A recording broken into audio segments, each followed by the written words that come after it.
Top 10 Ways Coronavirus Will Change Your Life Forever.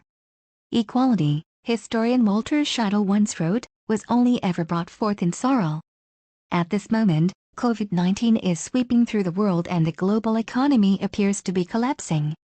This, without question, is one of those times of sorrow, a period when our lives are upended and filled with uncertainty. But as more and more people adjust to life in quarantine, we are starting what's becoming a global social experiment. Ideas that we only talked about in the years before are being put into action on a massive scale. This is going to be a difficult time, but it's also going to be the spark of some incredible changes. Number 10. Working from home. Before COVID-19, only 7% of American workers had the option to work from home. That doesn't mean that 7% were working from home, it just means that 93% of Americans were told that it would never be an option. Today, working from home is a necessity. There are no hard statistics on how many people are working remotely around the world, but the company Cisco has said that, in China, their video conferencing software has been seeing 22 times as much traffic as it did before the outbreak. The world is engaged in a global work-from-home experiment, and we're going to see firsthand just how sustainable it is. There are already studies on this, and the results are very positive. One found that people working from home have 16.8 more days worth of productivity a year. Those studies have always been out there, but if employers see the results firsthand for themselves, there's going to be no denying that letting people continue working from home after the pandemic is over isn't going to send them out of business, and that could be incredible for our life satisfaction. The average commute to work has increased by 20 minutes over the past decade, and experts say that those 20 minutes affect job satisfaction as much as a 19% cut in pay. Number 9. Universal Basic Income.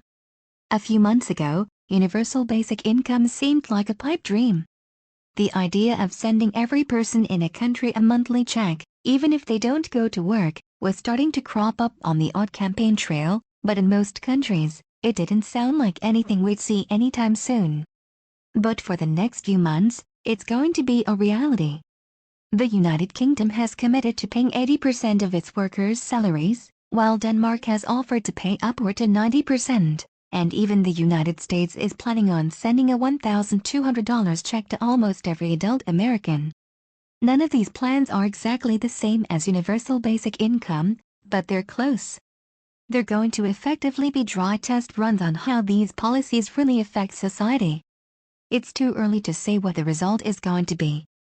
Finland tried universal basic income in 2017 and 2018 and concluded that it left people happy but jobless, which might be what we find in the rest of the world, as well. But one way or another, these debates are going to be a lot less theoretical when the pandemic is over. Number 8. Automation. One of the sectors COVID-19 has hit the hardest is manufacturing. Anyone working in a factory is an incredibly tough spot. Working remotely isn't an option when you work with your hands, but for some factories, neither is staying home.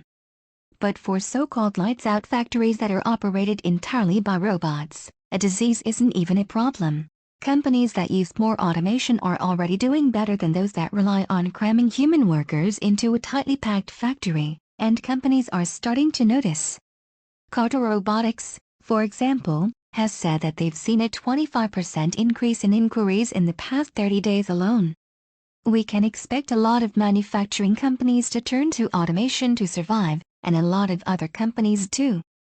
China has already started replacing delivery drivers with drones, and they're reporting that they're faster and safer than human workers. They've even experimented with robotic hospitals, where machines take your temperature, deliver your meals, and disinfect your room to keep humans from having to come into contact with someone carrying a disease. By the time this pandemic is over, your job just might have been filled by a robot.